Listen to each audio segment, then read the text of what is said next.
in need of men who will be men today. Afternoon or good evening. This is the Formula Podcast, man. I have to let you know first off that SP is having some technical difficulties in Texas. Hopefully, she will join us later. Trying to get in touch with her. Something's going on. She was here earlier, right? But now she has disappeared. She's having some technical difficulties. So hopefully, she will get back on track and join the show. My guest is DJ John Jack, Flavor99.com, man. My man.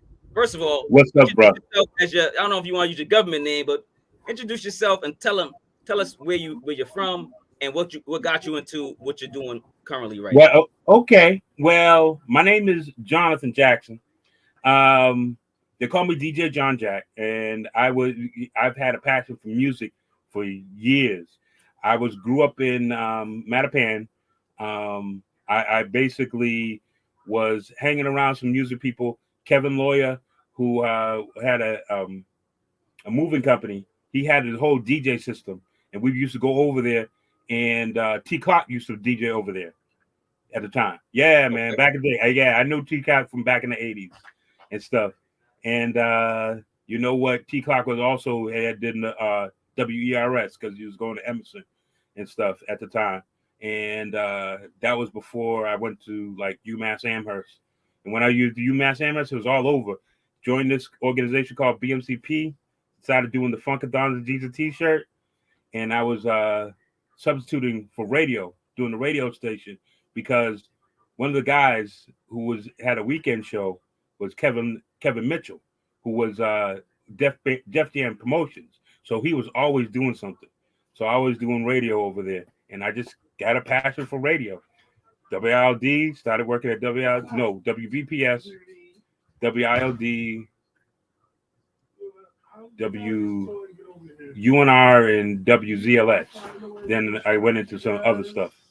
But I always had a passion for radio. And before we get into your radio, business, right? So UMass, what did you study at UMass? Did you study communications, some sort of? You know what? Hey, that's kind of funny. The first time, I was at UMass, I was a engineer. I wanted to be a NASA scientist. What? Crazy as it could be. Yeah. Didn't do so well at that though. You know what? my return to school, and I just returned to school like a couple years ago. I went into business, which was the actual thing. Did pretty well. Got my BA and going for my MBA right now. You know what I mean? Oh, that's what's up. What you getting your you said your MBA or your Yeah, I'm getting my MBA in finance. I want to do investment, just like how you doing. Oh, no way, man. Yeah. Okay, so when did you? Okay, we're gonna backtrack because I want to get into the radio business, man. So you got a passion for the radio at UMass, right? You know, so you basically a lot of people in college, man. That this is when a lot of people start finding themselves. Yeah, sometimes you get lucky in high school, you know what you want to do, and then that's what you do for the rest of your life. It's a low percentage. College is kind of where you really, figure out what's going on, because you get to meet new people, you get to meet new cultures, you get to meet teachers and different subjects matters, and you read new books, and your mind explores. So it took you to, or your grades expire, and you go, I can't do this, I'm doing something else. Either way, college is like, it wakes you up. It's a wake-up call, right? Yes, it is. It is a wake-up call. What was the first radio taste you got? What's the first radio taste I got? Yeah. I think, let me think about this, man. I WRBB, there was, I think I was, we had visited Rusty. We knew some people who knew Rusty at the time. So we did RBB. And also I visited T Clark when he was at ERS and stuff. You know what I mean? Because he was right around the corner. He lives down on River Street at the time. You're talking about Rusty that worked at the record. Yeah, Rusty the Toe Jammer. Yeah, the record shop. Yeah. Okay. Little rusty. Yeah, rusty. Yeah, rusty. Yeah. So yeah, rusty. Yeah, I Jam, got you. Okay. Yeah. You know. I'm sorry. Keep going, man. I was just like, is he talking about the same rusty? Okay. All right. Yeah, Rusty Toe Jammer, man. Yo, man, he owned the record shop right in Dudley. Yep. Yeah, you know, listen to me. I mean, it's history. Funky Fresh Records, right? Yep. Funky Fresh Records, man. Yeah, let's give a shout out to Funky Fresh Records in Dudley. I mean, they're not there no more, but there was not a big anymore, part of everybody growing up, going to get the tapes and going to get the vinyl and stuff like that. Good big part of people, you know, DJing and stuff like that. You know who actually got us into RBB? I used to hang with him back in Mattapan days because I worked at Mattapan Music, and I got to know him like in '87 or something. Cousin Cash, my man, Cousin Cash. Oh wow! You know, Cousin Cash. He did that. That single, the Fabulous. Fabulous. You know? Yeah. And you know what? We were hanging out. We actually Cash hang out with me at UMass too. You know, his thing. Yo, listen, man, I hung out with him. Got to meet Red Alert with him. A couple other people. I've got to meet Big Pun and Fat Joe. You know, a lot of people. You know what? It's opportunity that I've got to meet people who I admire. Like, you know what? Red Alert. I was a big fan of him even when I was young, a kid. Yeah. You know. So when you got your first taste of radio, man, did that like what happened with that? That is what took you from, you know, not trying to be a rocket science in a sense to like yo, forget this. I need the mic, man. I need a mic, man, in front of me, man. Well, it was my passion. Just like an entrepreneur, it was that passion that I had. And then like when I left like UMass, I was like, you know what? The first thing I did is I was working an overnight radio show with that was WUNR, and that was 1600 AM. I would do the boards for 1600 AM, and it was Bobby G. Bobby G had a show on there. It was an R&B like hip hop. It was like more R&B, but it was a mix. You know what? And he did it. It was a smooth voice, had a nice deep voice. Bobby G. It was great. It was listen to me. Great. The man was great. I loved this doing. Now, was that his real voice? Because you've been around a lot of people with radio voices. Like, are people like imitating these his voice was what's going on, man? It wasn't that. It wasn't. He did bring it down low, but it was up. You know. It wasn't like, hi, I'm Bobby G. No, it wasn't like that. It was like he wasn't Pee Wee Herman off the mic. You know what I'm saying? You know, but he'll always, you know what? He came in with a tape. Usually pre-recorded tape. I would play it overnight, and then what I would do after, and this is something that I did, and Ty B, who's one of my DJs right now on Flavor 99. He would come in and DJ. Him and Cousin Cash would come in after Bobby G's show, and we would do like kind of like a little radio thing after that. You know, it's like 2-3 o'clock in the morning and stuff. You know. Well, so y'all would do like DJ sets, like you know, y'all put the tape down, then maybe do a couple DJ sets, probably throw the tape back on or something like that, right? Yep, exactly. Now, did you ever get in front of the mic and become that voice, that radio voice? Like when did that happen? I did. I mean, I was radio voice when I did MUA. I did UNR a little bit, you know, and I did. But after that, this is where I changed. There was a change. Okay. Where the money was at was sales and marketing. So I got into sales. Okay. When I worked at WILD, I was doing sales. You know. Okay. So I worked in sales. I looked behind the scenes. Hey, SB, what's going on?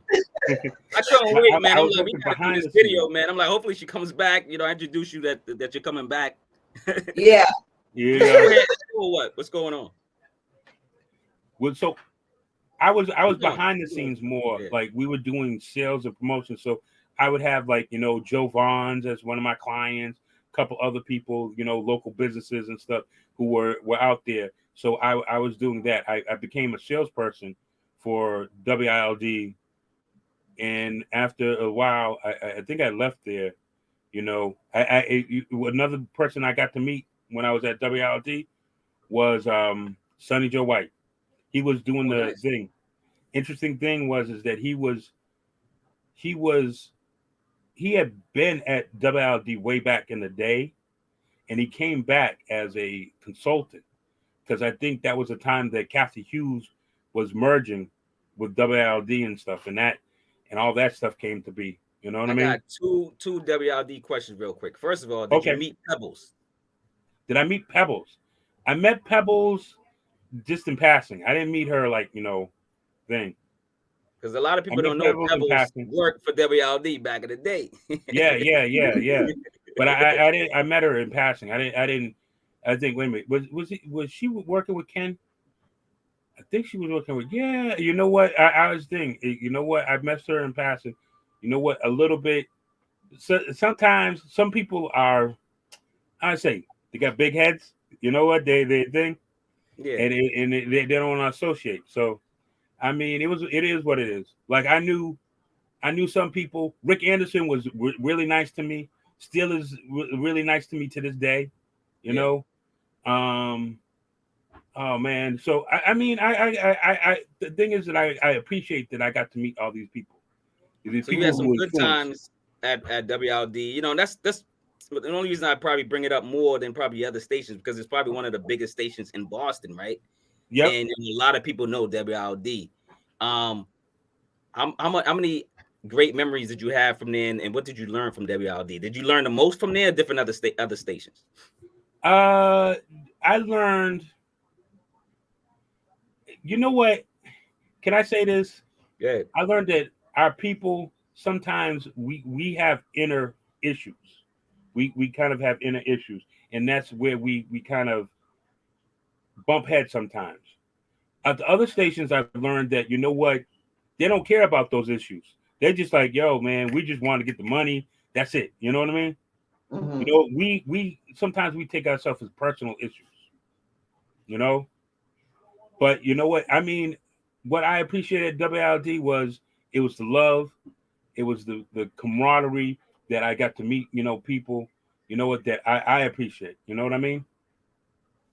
Do you think that those issues kind of stem from the fact that we've kind of been brainwashed into thinking there can only be one of us at a time, and everybody's no. See, the thing is, WLD was a whole black station. That was we were a black station. You know what I mean? Yeah. You know what? This is the thing. What happens with us, and it happens with us like in hip hop, in R&B, is our ego. And then when we get to a certain place, like that bougie situation, we feel that we're better than the other group. We don't like to uplift. You know what I mean? I mean, it is what it is, man. You know what? Hey, what? I think that uplift part does kind of play into that sense of being the butler in the master's house. You know what I mean? You don't want to train anybody to take your spot. Yeah. And I kind of the reason I think me and Marquis had a conversation about this when I was talking about my dad. You know, my dad worked at a company for 40 some odd years, and he never taught anybody how to do his job. He was a trainer, and he never taught anybody how to do his job. He taught them partially. You know, he may have given them the wrong stuff, you know, not all the ingredients to make the glue, you know. So, it's unfortunate though. But I think that's that mentality that it can only be one of us in the higher in that position. Just kind of even like female rappers, we have that. It can only be Little Kim and everybody else have to go, or it can only be Nicki Minaj and there's no other female rapper. Exactly. You know what I mean? It's that mentality that we only one of us can succeed at a time. Yeah, but unfortunately, you know what? This is the thing. And I'm not saying anything about white people or anything, but like in the Jewish community, they always work together to uplift each other. You know what? In the Muslims communities, in the Somalis, they come here to work together to create businesses so that they can sustain each other. You know what I mean? Mm-hmm. You know what? And I see that I don't know. What do you guys think? I believe what she's saying. Like, I think that, in the Black community, we of course we don't uplift each other like we should. I believe that it's getting better. We have a lot of organizations or just people in general sharing quality information now on social media. Now, are we going to use it and utilize it? Hopefully, because I do see a lot of Black entrepreneurs sharing quality. When I keep saying quality information, this is right. It's information that we can actually use. So I follow certain people. It's all about who you follow. Now, if you follow the ratchet crowd, you're just gonna stay ratchet. You know what I'm saying? Exactly. If you following, people like EYL on your Leisure University, you following like Ian for the stocks, you following, the Trapper for stocks, you following like, the housing guy, like housing people. Yeah, you know what I'm saying? So if you're following certain people that's actually telling you the right things and it's working for them, and they're showing you, hey, look at this, and then you do it and you're like, oh, I got it too. Yeah. But I think it's all about who you are, what you really want out of life, and are you gonna go get it? Yes. And you know what? That's why I follow you, Marquise. I follow you. Listen, Jonathan, you listen. The reason me and you connect, because when SP real quick, and it's this is one of the reasons I brought him on the podcast, was because I'm looking at this guy and he's multi-talented. You can tell he's just like, he stays busy, he multitasks. You can tell he has knowledge. He speaks well. He shares information. He's not selfish. He's always like trying to like promote someone else. It could be could be the janitor. He's trying to promote the janitor. You know what I'm saying? That's what he does. Now, question for you, like, I'm looking at your resume and it's dope. Your resume is great. Your college experience, the radios you worked at. Like you say, you managed, at Lighting, Zoom, Transportation, Boston Media, Collaborative Production, Retro Fashion Apparel Collective, Flavor99.com, JJ4, Scatty. Like, when do you have time to breathe, man? Like, give us some time. Yo, what's going on? Well, listen to me. As I said, I'm following your footsteps, bro, man. You know what? You got to multitask. And as an entrepreneur, and I can say this right now, entrepreneur, you have to. One of the things is that you have to test what is good and what is not, and then you have to make sure that they interact together. A lot of times you're going to use, like, okay, like the clothing, the clothing brand situation. I'm going to use I use the Flavor 99 as the front end of it. You know what? To advertise it and stuff. You know what? Or I'll say, oh yeah, man, I have, JJ's Fiscati on or something. You know what I'm saying? Just like what you would do. That's kind of as you use as promotion, and then from there, you know what, you use that as you use the other thing as your income. If you're doing like as a clothing brand, or like with like transportation, I did transportation as as the supplement, to supplement all the other things that are going on, my entrepreneurial situation, so those things, that's as an entrepreneur, I know you understand, is that if you're following that passion, you have to create different forms of income to make that happen. You know what I mean? 100%. So yes, I'm always a champion of trying to meet people where they are, because I know for a lot of our people, it's hard to imagine money if it's not something tangible. Like, it's hard for them to understand the benefits of the stock market because they can't hold that. They can hold rims, they can hold, a Lexus, but it's hard to hold a stock and understand that it's making money for you. Oh, listen to me. Hey, at one time, I'm going to say this. Even though I don't like Elon's ideas, I can thank you because I had bought Elon's stock when it was $50. And then sold it when it was 400, 500. You know what I mean? So I can appreciate that. You know what? And that buy and hold. You know what? And the thing is that I think like nowadays, like the thing is that getting into private equity nowadays in your investment portfolio, where private equity is actually giving you actual profits on your on your return. So like usually with a like from a, like you're going into the stock market, it's basically on how it raises in price, and then you're going to sell it at a certain time. So so you buy it at like $50, you sell it at $75, and that's how you make your money. But private equity, there's always you're just basically getting money off of off the profit that the company is making each year, you know, as it's growing. You know, I would love to learn more about that. It's kind of similar to REITs, like REIETS, right? And it's basically REITs. That's a real estate. It's real estate. It's digital property. Yeah, real estate. Yep. So that's private equity funds. Those are the biggest things. Yeah, exactly. Those are the biggest things. REITs, real estate is the biggest situation right now, and I wish more young people get involved, or more of our people get involved in real estate, you know, and as a collective and investing in that way, you know.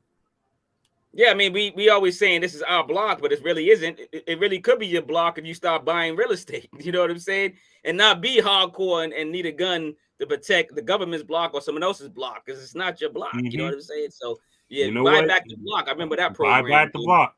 You know, it's still the running. Thing is that if we don't buy back the block, like what's happening in Boston, Mattapan Station and Ashmont, you see all those daggone, yo, man, and they ain't making it for you.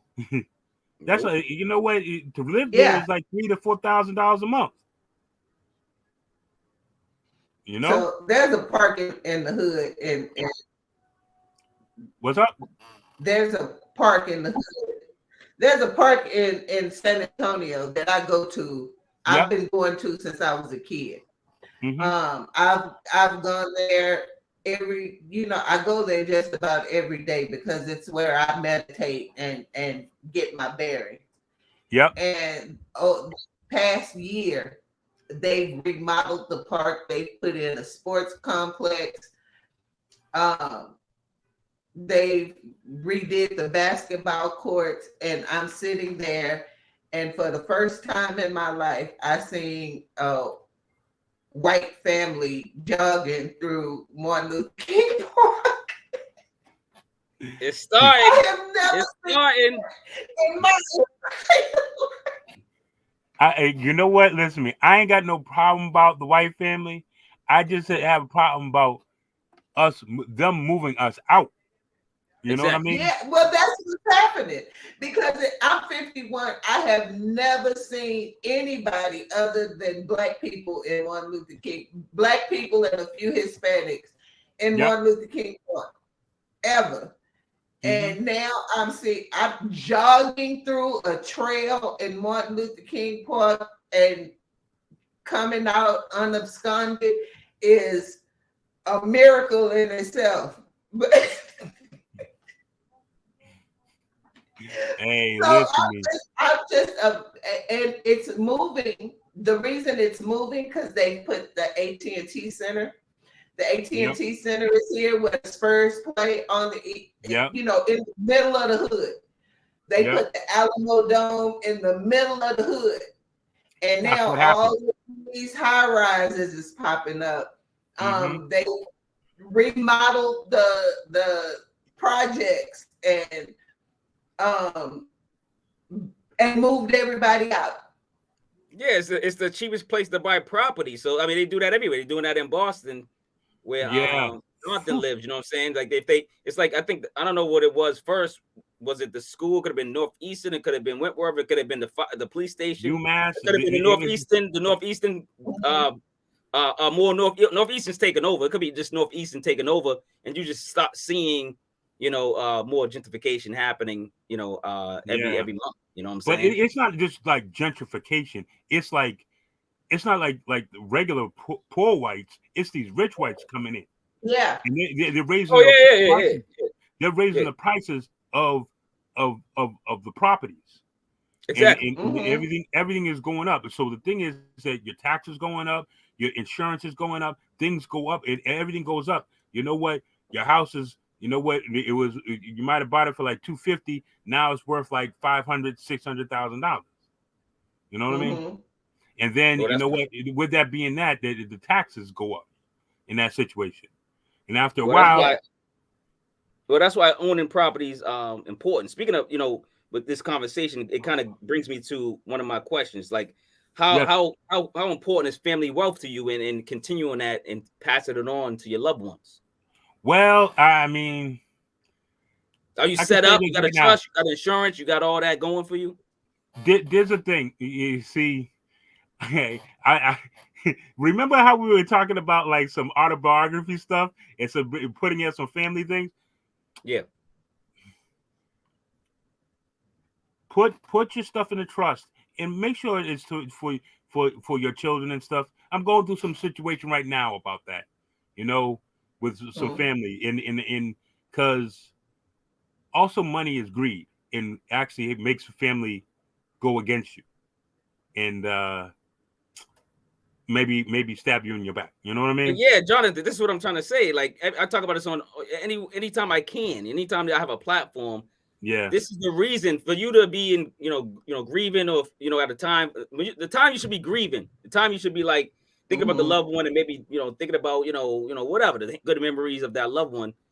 No, you're not, because you're fighting over the last $10,000 that person had, or you might have to do a fish fry. Yeah, listen. Unfortunately, I'm in that kind of situation right now with some family members right now over my father's estate. You know what I mean?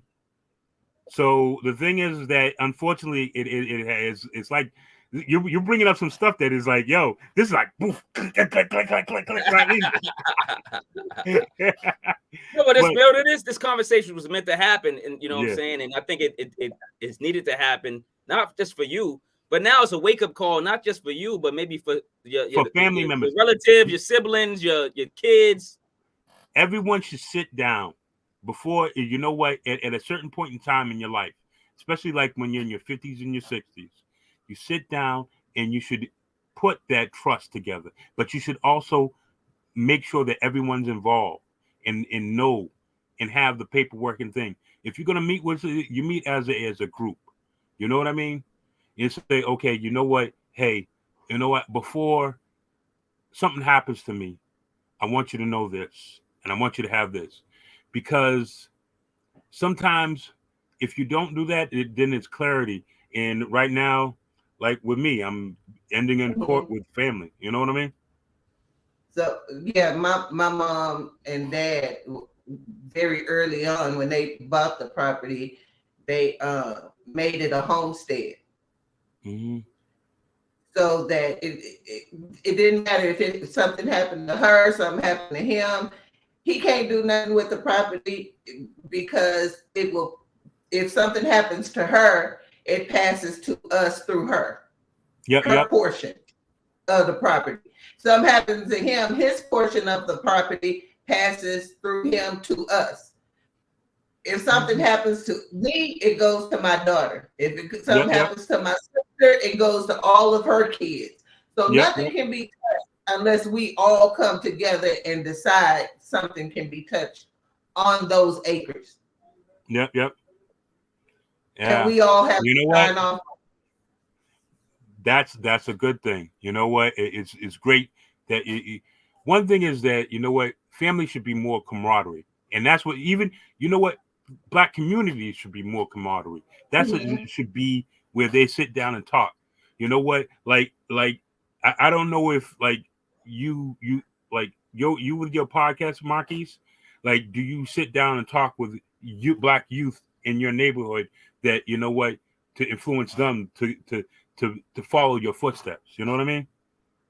Well, currently I don't, if that's a question, because I just moved and bought a house and I'm in a different neighborhood of Boston. I'm not in Boston anymore. I'm from Boston. Yeah. I claim Boston still, but now I'm Brockton. So like if I had youth to talk to, I would. But what I do is I do this. I do podcasts and give out free information.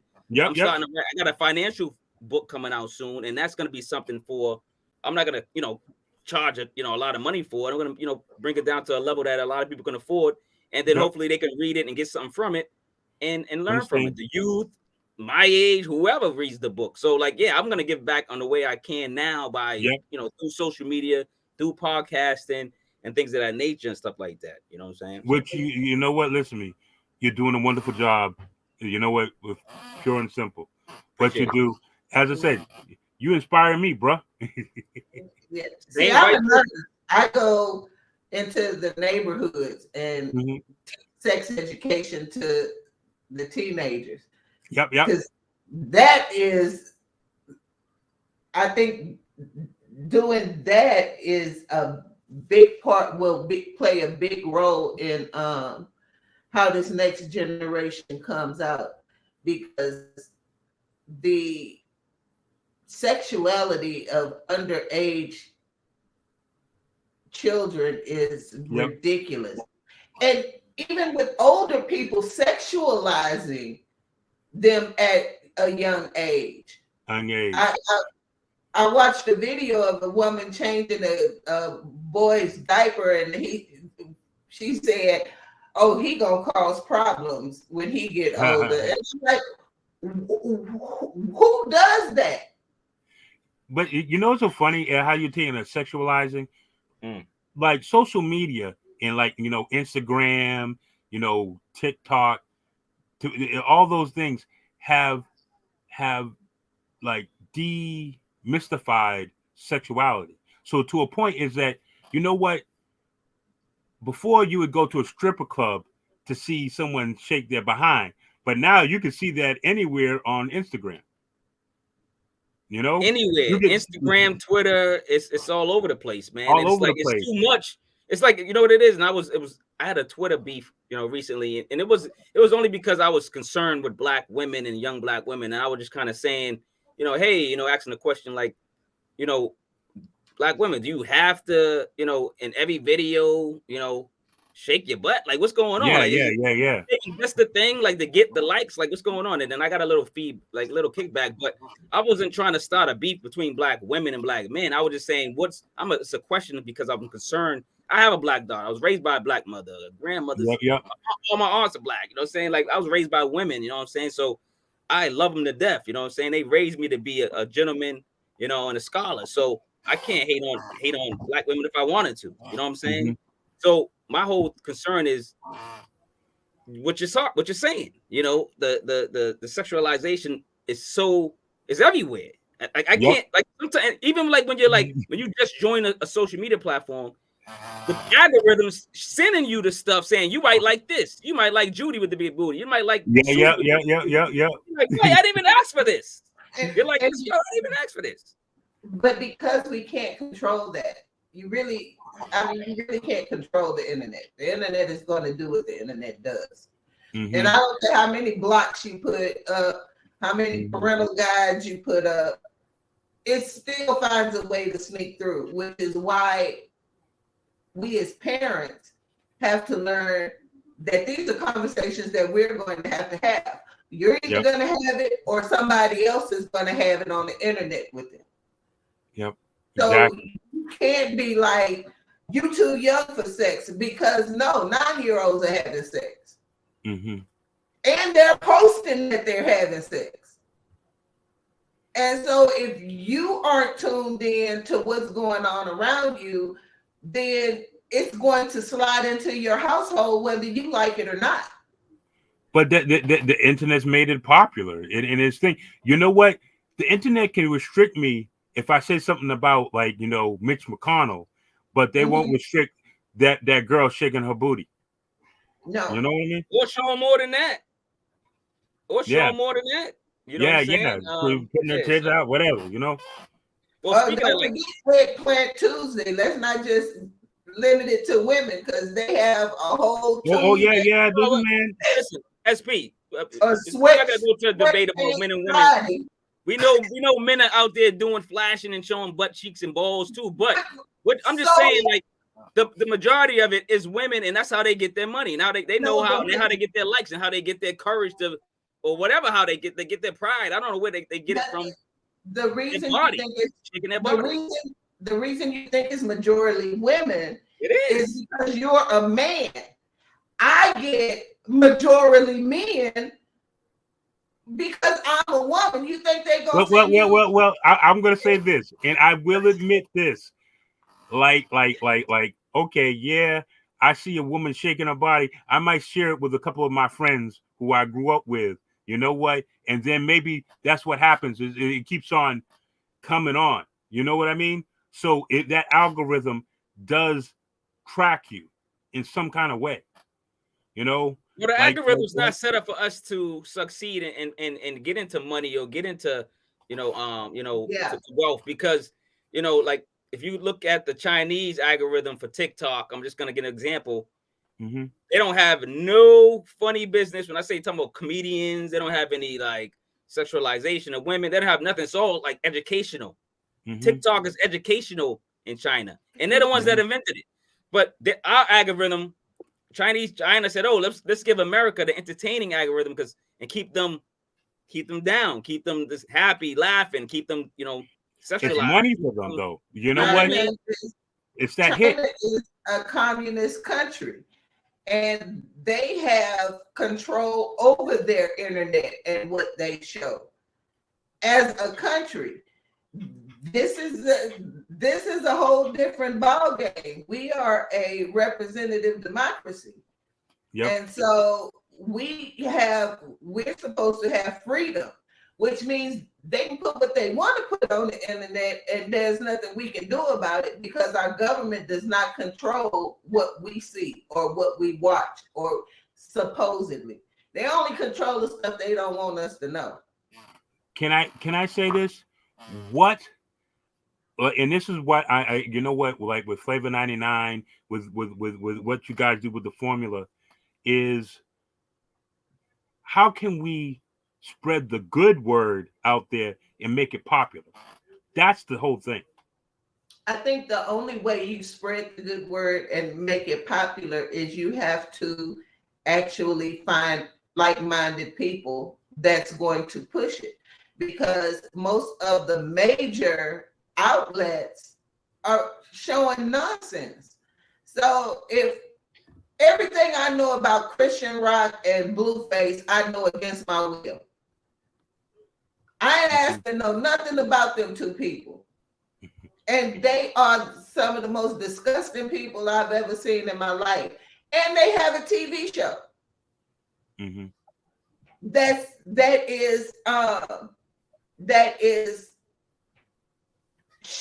is focused towards the Black community.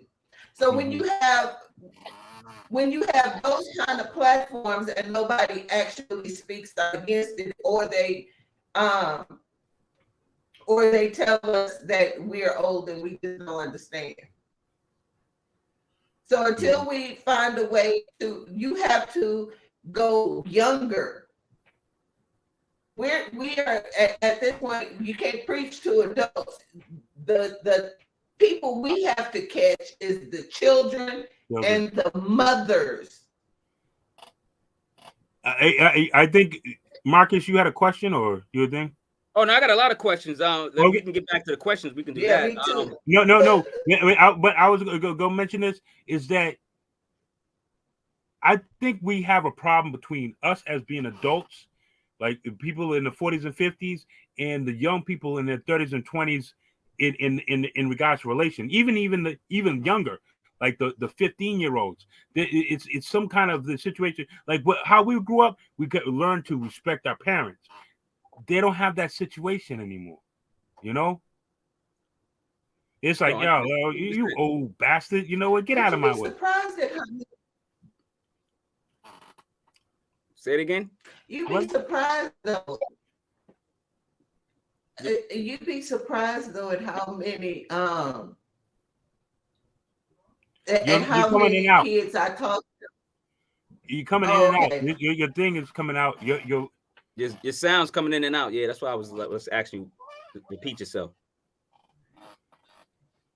Yeah, I'm just saying you'd be surprised because I talk to a lot of kids. Yep. Quite often. That are very respectful if you are respectful. Mm-hmm. But if you're calling them idiots, you don't know what's going on, you stupid, then they don't feel like they have to be respectful back to you. It's not like when we were kids and we just respected people even when they dogged us. You know what I mean? They are of a mind that you respectful to me, I'm going to be respectful to you. Yeah. Speaking of like parents, we're talking about parents, family, kids. I got two questions for you, Jonathan. Yep. So, what did your parents do as careers, and did it have anything to do with what you do now? And if you have any kids, does it reflect on them, your careers? Well, one of my parents was she worked in HR, human resources, as human resource manager. My father, he was a firefighter, and I didn't exactly follow in their footsteps. I think you know what? Yes, my mother did work for the MBTA, so I did work for the MBTA for a while. You know what? You did? A little bit. Yeah, you got on board. You know, it was hard back in the day to get on board for the MBTA. You had to know somebody. Yeah. You know what? I had that hiring situation. First, actually, I worked for the commuter rail, and then I worked for the Green Line T. But that wasn't the direction I was going for. You know what I mean? But it helped out. You know what I mean? Now that works. So, what about you? Have any kids? And if you do, do they follow your path? I have stepchildren, and they're inspired by my entrepreneurial things. One of my stepchildren wants to do fashion and the fashion retail. You know what? Okay. So I would love to inspire. The other one wants to do acting. Okay. You know, which I mean, radio, acting, and all that other stuff. That video. Yeah, it's entertainment. It's it's the business, right? Yeah, it's the business. Do you allow them to be free thinkers? Do you allow them to be free thinkers? Because I'm pretty sure, like, we grew up. You're like same age as me in a sense. Yeah. We grew up to be kind of free thinkers, but we still respected our parents, and we still had guidelines and rules. But we still was allowed to be free thinkers. What do you do for your stepchildren? You allow them to? They're free thinkers. They're always. You know what? Listen to me. I be who they want to be. You know what I mean? Aspire to be what you want to be. Don't follow what I want to be for you in your footsteps. Be what you want to be and follow it and get an education. Most important thing, and that's why I'm in school, is that, you know what, to get them to say, okay, yeah, man, I want to go to college. I want to go do this. You know what? Just like Jonathan did. You know what I mean? Yeah, now doesn't that kind of feel good, man? You feel appreciated that you were there and your time was well spent with the kids, right? That's what we was kind of just talking about. I always want that influence. You always want that. Yeah. You want to pass down, and like how she was talking about, like influencing the kids. You always want to pass down something to them, and you know their influence. I mean, most likely you're influential to the kids around you or your kids. You make them and you inspire them by what you do. You know what I mean? Yeah, now I understand. And speaking of kids these days, like we never had the term cancel culture. What do you think about cancel culture? Like, give me some feedback on that, man.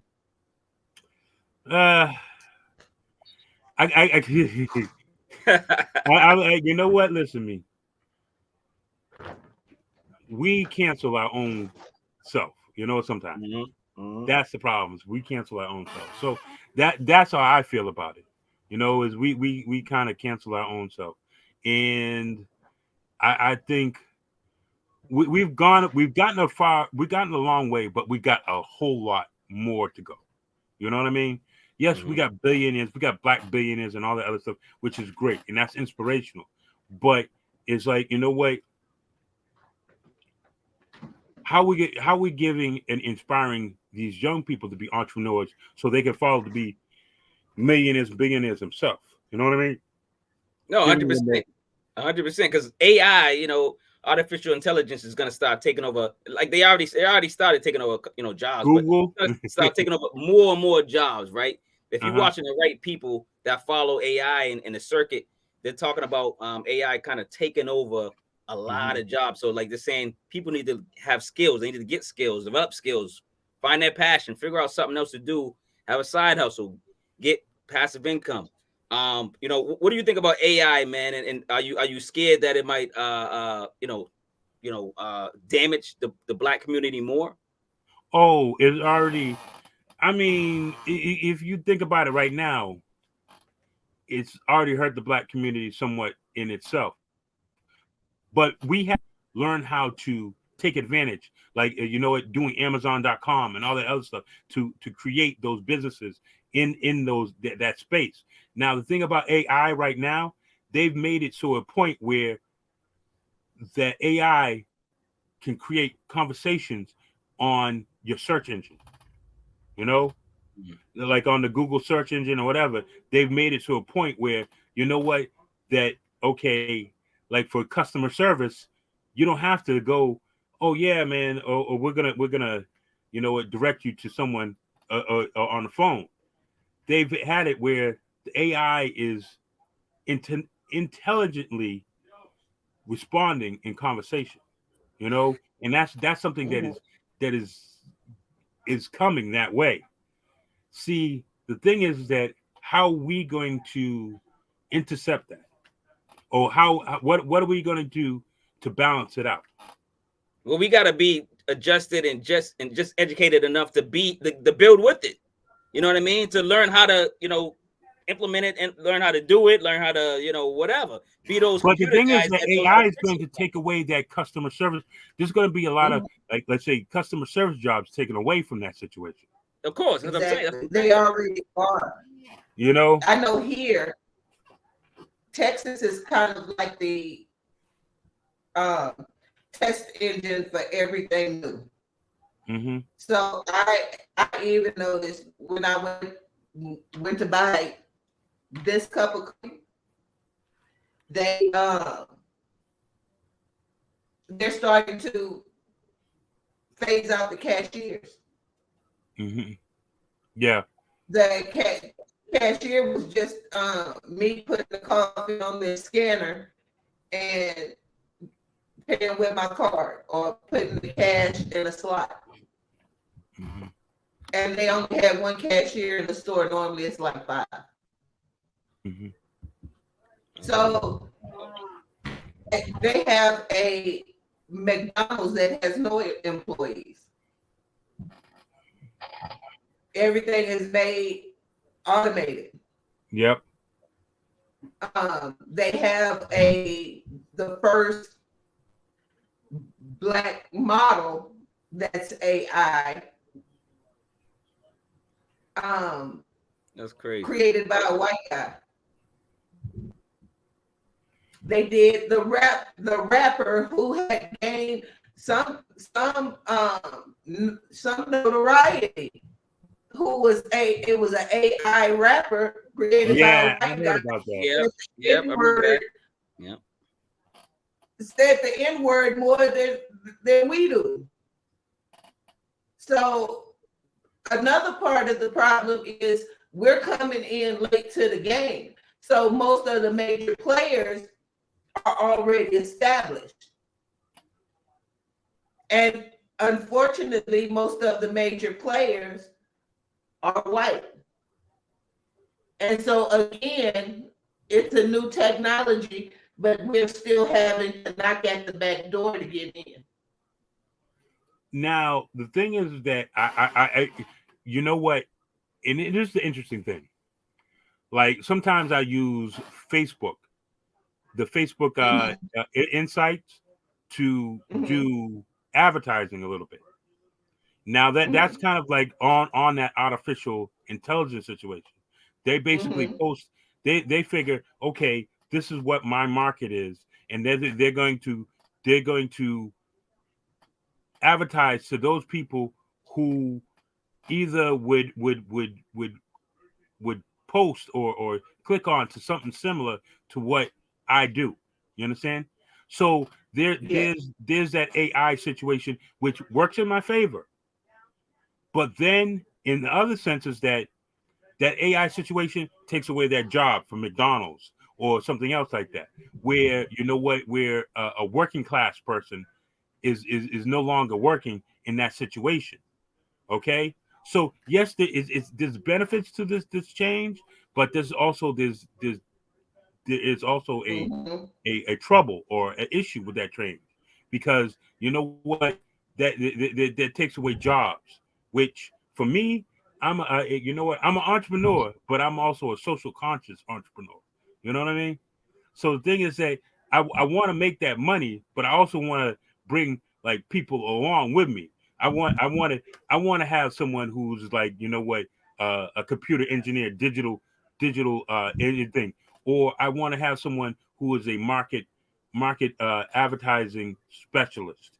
Who works for me, because those things, I don't want AI doing that for me. I want a person doing that. So that they can get their money. This is a perfect example. You know how we say we shun against keeping up with the Joneses, and that means like, keeping up with the the riches. You don't have to keep up with the Mercedes and that's not where we're going. But keeping up with the Joneses in a different manner, meaning like keeping up with the AI. Those are the Joneses too. So we got to keep up with the Joneses. We got to get back to that saying, keeping up with the Joneses. Yes, we got to keep up with the AI. We got to keep up with the new computer systems, the new text, the new apps, the new whatever's going on, and we got to create those things too as well. This is the AI. This is and now we're going to talk about AI. My competition. You know what? I have my competition as like radio and all the other stuff, but the major competition is iTunes. You know what? My major competition is iTunes. You know what? I have the Spotify, everything. Yeah, everything. All those. Yeah, Spotify, those things. That's my competition, because that takes out the point of like, oh yeah, I don't need to listen to radio. I can just, have them suggest it to me on based on what I've played in the past. Mm-hmm. You know what I mean? Instead of me outreaching to you guys to listen, it's like, okay, I don't have to do that. I could just go to iTunes and be like, oh yeah, man, you know what? Oh, I got Stetson Sonic, I got Ty Phoenix, I got Tracy Lee, I got Big Daddy Kane and all these other people in there. You know what? Coach Contra and you know what? Play similar to that. My top 5. These are my top 5. Play something similar to that. You know what I mean? Yeah, they're gonna give you a slew of artists that are similar. So, like, how do you feel about because like podcast is kind of taking over radio, right? Like it was radio. Now podcasting is kind of like spilling over. You know what I mean? And a lot of people might rather listen to a podcast than radio. How do you feel about that? Because you're still in radio. Well, the thing is, that's why I like to partner with like people like you. You understand? Okay. Because the thing is that your podcast, I can rebroadcast it on my radio station and still have that strength. Like some of the people who I work with right now who are DJs, they don't just only DJ on Flavor 99. They DJ for Fleet Atlanta or something like that. You know what I mean?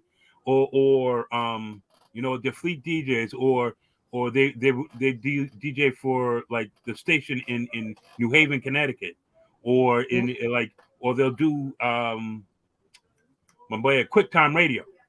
You know what I mean? Mm-hmm. So the thing is that we're sharing that situation. Understand? So we're putting that thing, and that's that conglomerate situation. Rhythm and Soul Radio is like we all know each other. We all coming together. You know what? Harlem, hip hop. You know what? Boston here. You know what? Something Atlanta. Things like that. We're bringing ourselves together so that we can still. That's our situation at the present. And you know what? Podcast. That's another thing. That's why I'm getting into it. Like, you know what? There's some podcasters like who else I have? DeLon White. You know, he does a podcast on Sunday. Like, you know what? Like Thursday and Friday, I do all like my mixed DJs. On Sunday is podcasts. You know what? People who do online shows. You know what I mean? So that's what I'm trying to do. I haven't done any morning shows yet or anything else like that because I haven't seen like someone who's going to be consistent. Usually podcasts, the interesting thing about podcasts, they usually do it like once or twice in a week. You know what? Yeah. A lot of people don't do it like, you know, like daily. They're not doing a Breakfast Club situation. You know what I mean? No, yeah. You don't see that a lot. And if you do see that, it's somebody that has this stuff together and they can do it every day. You know, they don't have to work. Yeah. You know, and I think mostly it's because people don't have the attention span.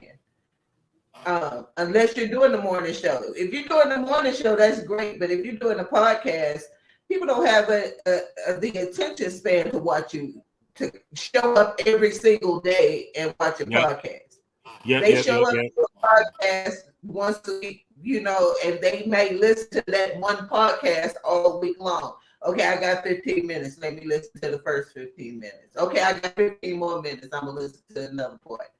But people who watch morning shows, who listen to morning shows, are dedicated to that morning show. So if it was a situation where you were doing the morning show, of course you show up every day.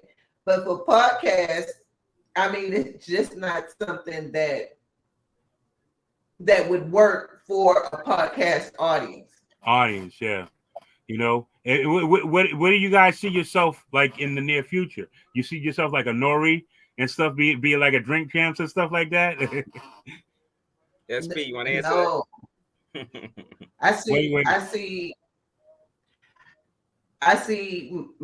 at least for this particular podcast, I see us building a community of people that are like-minded, that are going to go into the community and actually build something inside the community, from community gardens to financial literacy, inspiring young people to, hey, I didn't even know it was possible for me to be a PhD psychologist or psychiatrist, or, you know, I didn't know that I could be a pilot, or I could even fix an aircraft.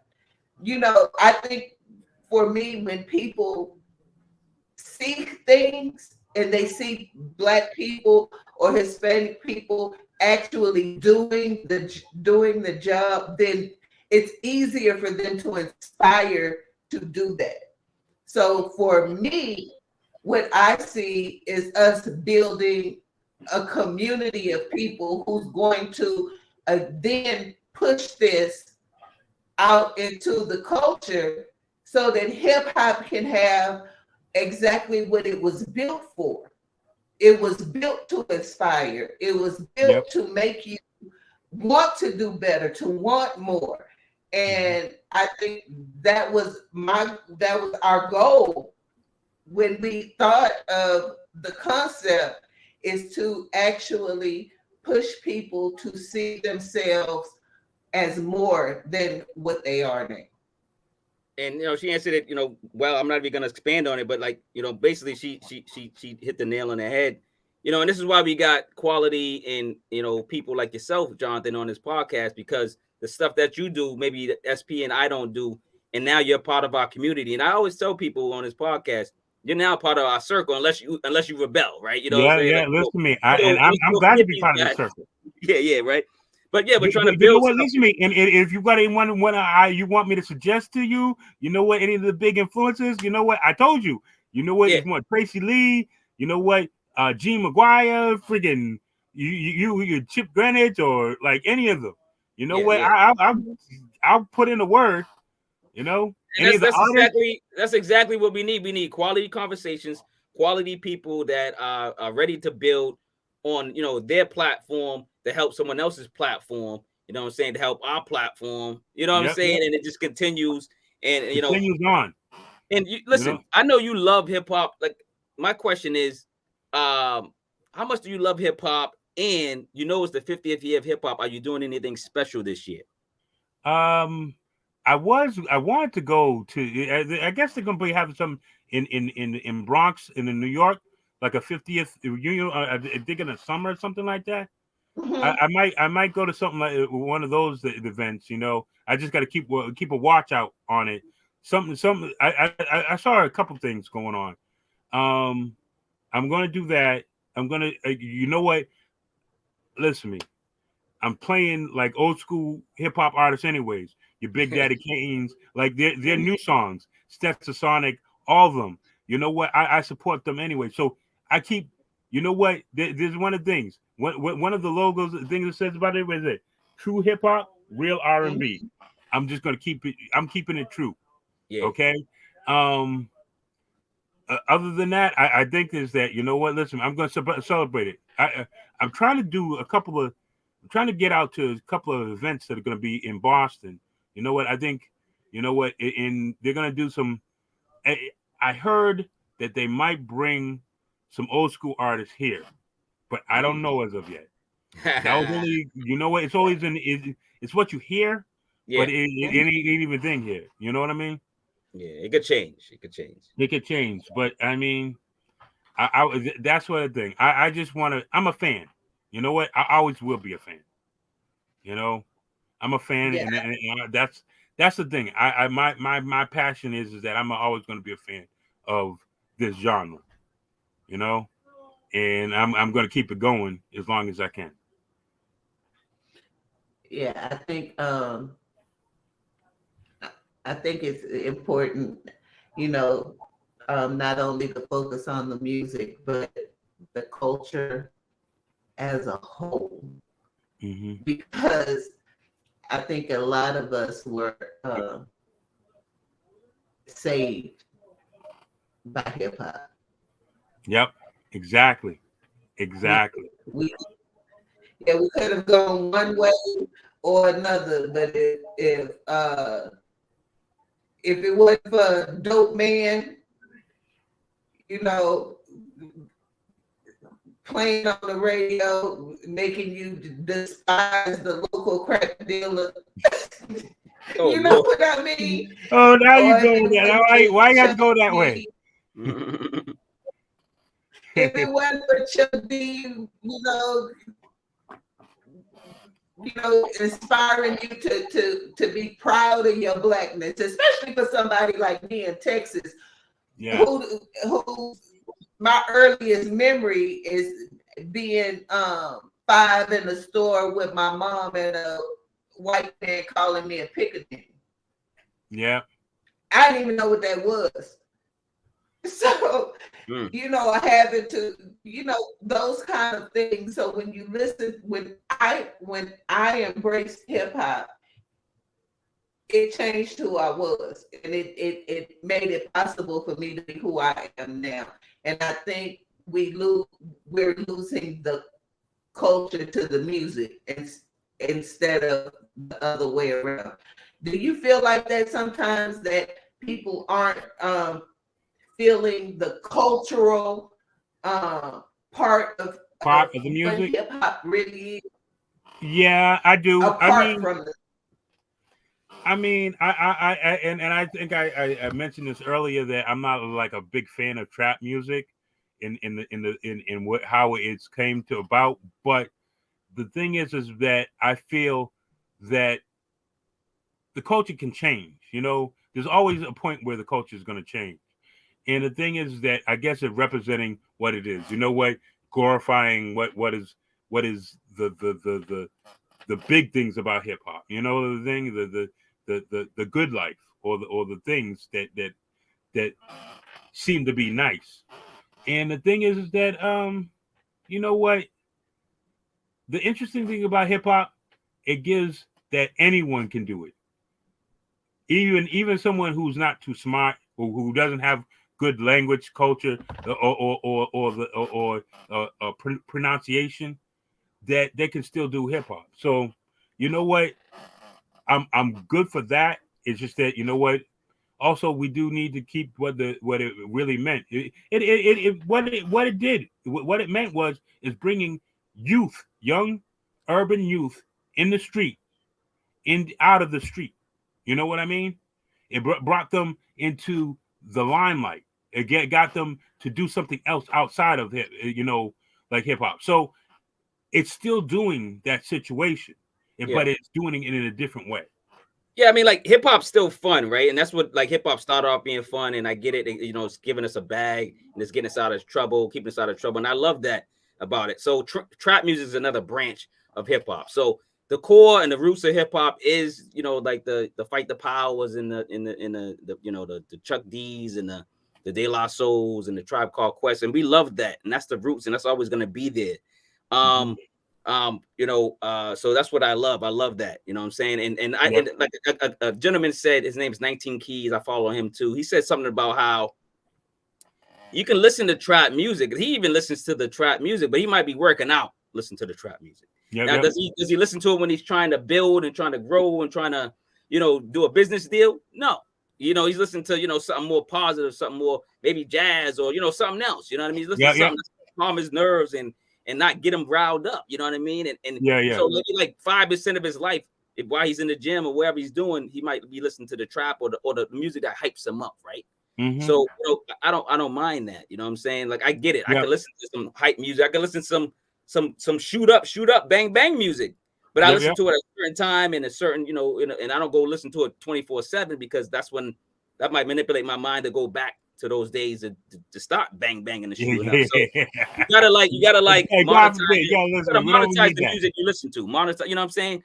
Take portions, you know what I'm saying? And now speaking of that, hip hop being 50, I want to know about you. How's your health? And if your health is good, let us know what you're doing, man, to look so good, man, as a black man, man. He's like, oh, I just ate cake. What happened? What's going on? Yo, listen. That now you're asking some health. How's my health? Oh, Lord have mercy. See, like a person like me, I ain't gonna lie. Yo, I'm a diabetic. Had a seizure. Been in a coma. You know what? Had COVID. You know what? I could tell you this right now. I'm just good and happy to be alive. Oh wow. I'm happy to be alive. Just like my cousin who just had open heart surgery. Happy to be alive. You get over that hump, and then you change whatever your habits that you have to get over that hump and to get to that next 10 years. You know what I mean? So, I mean, I might look the part, but I'm aging just like anyone else. No, but are you like changing your diet as you get older? Are you cutting out? Yeah, meats, I mean, I certain things, salt and sugar. Like, what are you doing? I less pork, less meat. A lot less sugar. I do. What's it? The natural sugar. More. Like tea.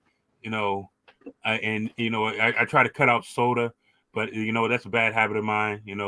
Soda has always been a bad habit of mine and stuff like that. But it's always it's an ongoing situation, and that's us as people. We have to learn from our mistakes and learn to heal ourselves. Through what we eat. It being natural about it and taking care, walking. Doing those things. We have to look at all those things and take those into consideration. So. Hey man, I'm still learning. And in regards to the health thing, I'm learning as I go. What's up? There are three numbers every person. There are three numbers every person should know. One is their blood pressure. It's very easy to get blood pressure now. You don't even have to think about it. You just go get a wrist cuff and do your blood pressure. Takes about 3 minutes of your day. You should know your blood sugar. It's very easy to do your blood sugar. You can do that once a month, and every time you go to the doctor, they should be checking. Once a day. He got it wrong. Every person should know their blood sugar and every person should know their weight.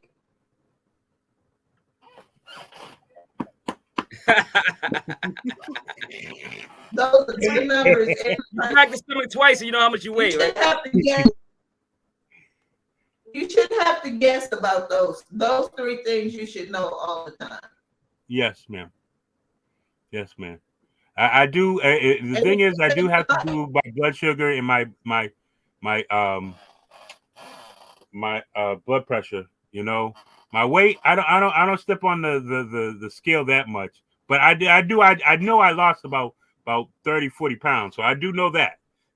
Well, as long as you go to the doctor once a year, they'll do that for you. They'll weigh you and let you know. Oh, listen to me. I gotta go there twice a year. So that's all. Or good. Twice. And the dentist too. The dentist is important. Hygiene's important. Oh yeah, listen to me. And this is something now I've just read. If you get gingivitis, can cause regards to breathing situations and heart conditions.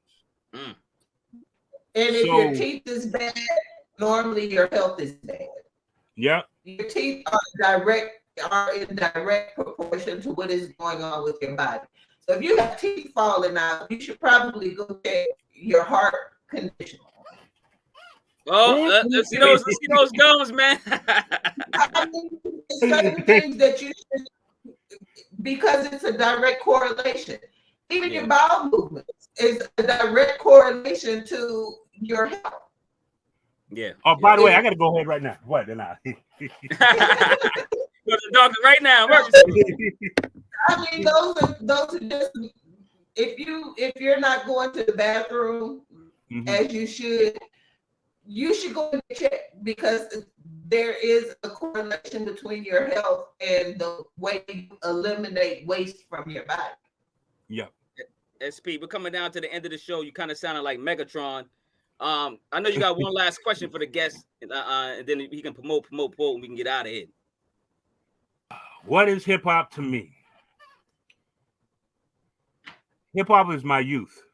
It's me growing up. It is the influence that I had, as a young child. Hip hop actually gave me direction. Hip hop gave me a purpose in life. It gave me feeling. It gave me emotion. It gave me stories that I can relate to, and then stories that I couldn't relate to, which I can learn. Teacher, it was teaching. I had a teacher from a KRS-One, or Black Power from Public Enemy, or or a nigga with an attitude, NWA. Okay, it was that situation. It's all those different things, or all those stories from different parts of the United States, and actually different parts of the world. It's telling people stories. That's what hip hop's about. It's telling the urban story of us Black and Hispanic people. And you should not feel so alone in this world. That no matter how big your problem is, there's someone else who shares it. Yep. Exactly. 100%. Exactly. Yeah. So I mean, it is the end of the show. What I want to do is, do you have a question for us before you start promoting in your social media and everything else? Any question for SP and myself? SP? Or both? Are you guys going to come on Flavor 99? Are you all going to be a part of Flavor 99? You're going to put, you know what? All these recordings, can you put it at like an MP3? And you know what? Be a part of Flavor 99 on a Sunday. I can rebroadcast this thing because I like this. I love this. This is the thing. This is what I want. I will definitely do that for you. You know what? I want this. I want this. You know what? You can send it to me. Boom, boom, boom. You know what? I'll put you on whatever time on Sunday you want. You know what? What is it? It would be afternoon, except for the middays. Middays I do a little mix thing, but you know what? That's okay. But hey, listen to me. We want you on.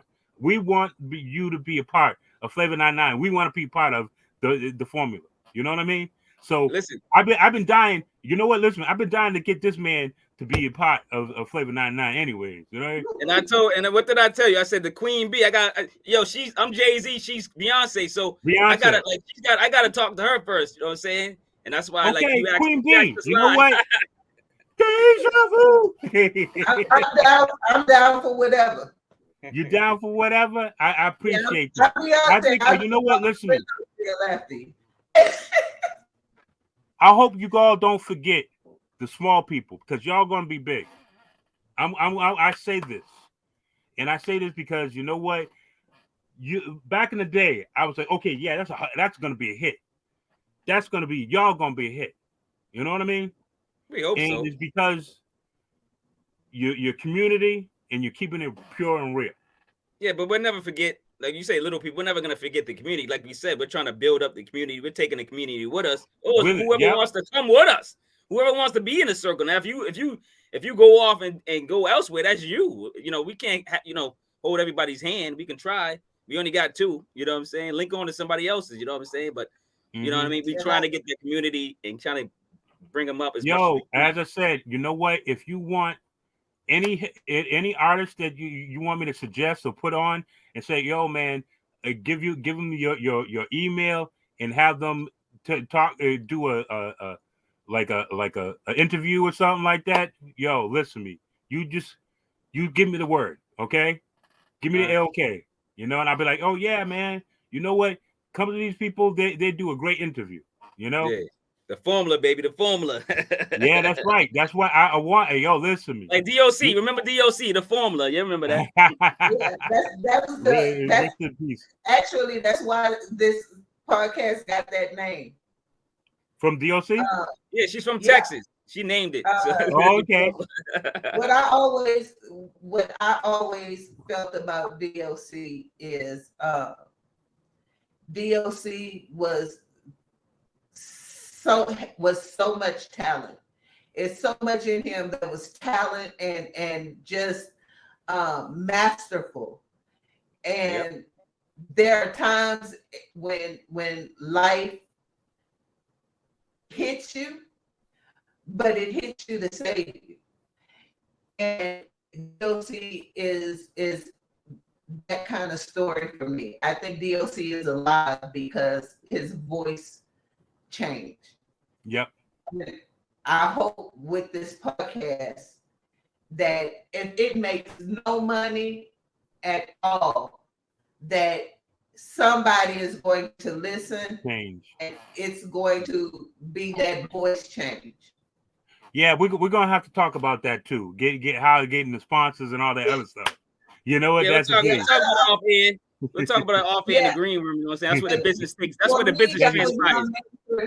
My major point was I just wanted, if one person can change their circumstances from what we do, then I think it's a job well done. And you know what? That's a true entrepreneur, is the passion to make change in this world. You know what? And it's not about monetary. It's about who you affect in the world. You know what I mean? And I've always been of a mind that I make money, money don't make me.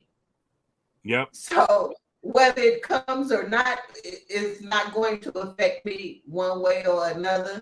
But what will really affect me is if somebody write in the comments, I went and invested because I watched this podcast. You know what? Listen to me. And that's it. You know what? Yeah. There it says it all in a nutshell. There you go. Thank you so much. Man. Listen, thank you. We appreciate you coming on. We love your conversation. Of course, you're part of the circle. You'll be coming on whenever you want. You come on whenever you want, right? Yeah, listen to me. I want you all to get some of these people out here. As I told you, yo, man, some of these artists they want their interviews and stuff, and I can refer them to you. Yeah. No, and it's why we make the connection. This is why we make the You know what? I as I said, I will make the connection with you, because the thing is that they are They're out there, and they want to bother me about the music and all the other stuff. They play my song, and I'm like, oh, you have anyone to interview? I'm like, no. But you know what? Well, this is the time for you to shine, man. You know what I'm saying? We'll talk to them later in another podcast. No problem, bro, man. Give us your input. Where can we find you? Promote what's going on. It's djjohnjack@gmail.com or flavor99.com. Or you actually go on flavor99.com. There's a information part. You can leave your contact. Be like, okay, yeah, you want to do something else with it, or if there's any artists out there. Like a lot of times, artists email me that way. They'll say, oh yeah. I want you to play my music. How can I think? I tell them, yeah, just email me at djjohnjack.com, at djjohnjack@gmail.com, and you know what? And I'll see. Not everyone gets on now, okay? Of course. Let's not go there. Let's not.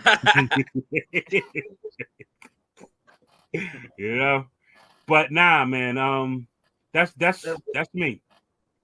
And just know I'll put everything in the description. So if anybody wants to contact him, the information will be available for you. Mm-hmm.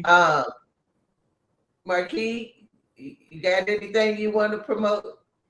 You know what? It's funny. Of course, I'm not. This is not my clothing line I have on now. It's a friend of mine's, and he just told me to. He just stand made up. a shirt. Stand up and show. I am, man. He's starting to get into the business of clothing, and he's I gave him it's kind of like I sparked something in him, and he designed a shirt for me especially. He said, you're the pro podcaster. Yeah, so he's like, I'm gonna personalize a shirt for you, and I'm gonna bring it over. He brought it over today, and I told him I'm gonna wear it tonight, and advertise. His name's Keith Jones. He's on Facebook.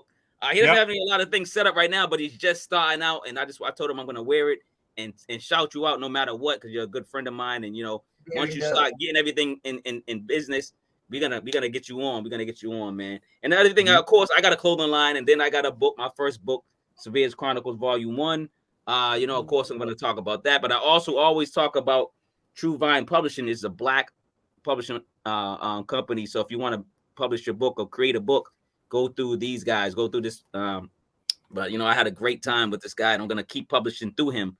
So it's part of the circle. Maybe I'll take you on that thing and talk about my drama of my life.